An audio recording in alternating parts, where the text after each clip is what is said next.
Imagine a world, one language, one project, one towering goal.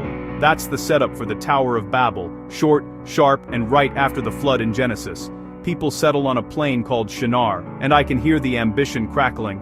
Let's make bricks, build a city, a tower that reaches the heavens, so we make a name for ourselves, not God's name, theirs. So the story turns. God comes down, sees the project. If this is what unified humans can do, nothing will be impossible for them. Then, confusion. Their language splinters, the work stops, the city scatters. In Hebrew, Babel puns with Balal, to confuse. It's a neat just so story, why the world has so many tongues, and why human pride can crumble like sun-baked brick. But here's where myth meets history. Babel isn't just a fantasy city. It's the Hebrew form of Babylon. Real place, real kings, real towers. Ancient Babylonians built step pyramids called ziggurats. Stairways for the gods, not elevators for humans. The most famous?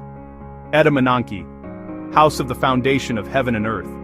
A giant ziggurat dedicated to Marduk, rising from Babylon's center.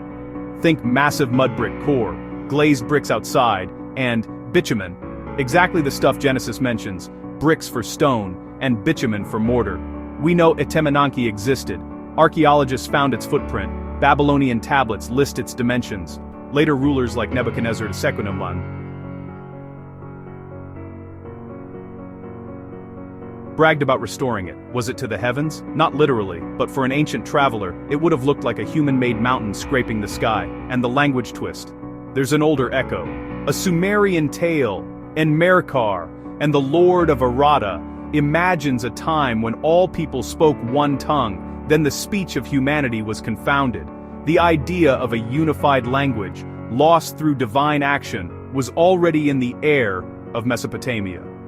So the Tower of Babel sits right on the scene, biblical theology stitched to Babylonian skyline.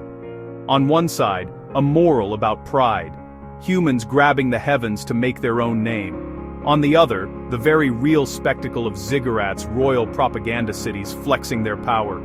Here's a nuance I love. Babel in Akkadian is Bab Ilu, gate of God. To Babylonians, the city opened a gate for the divine. To the biblical author, it became a monument to human vanity. Same bricks, different story. And what about Nimrod, the mighty hunter later linked to the tower? That's a later tradition, not in the Genesis tower passage itself. The core text stays tight: a city, a tower, a motive. Make our own name and a countermove, diversify language, disperse the project. What does it mean now? I read Babel less as a ban on ambition, and more as a warning about uniform ambition. Unity isn't the same as uniformity.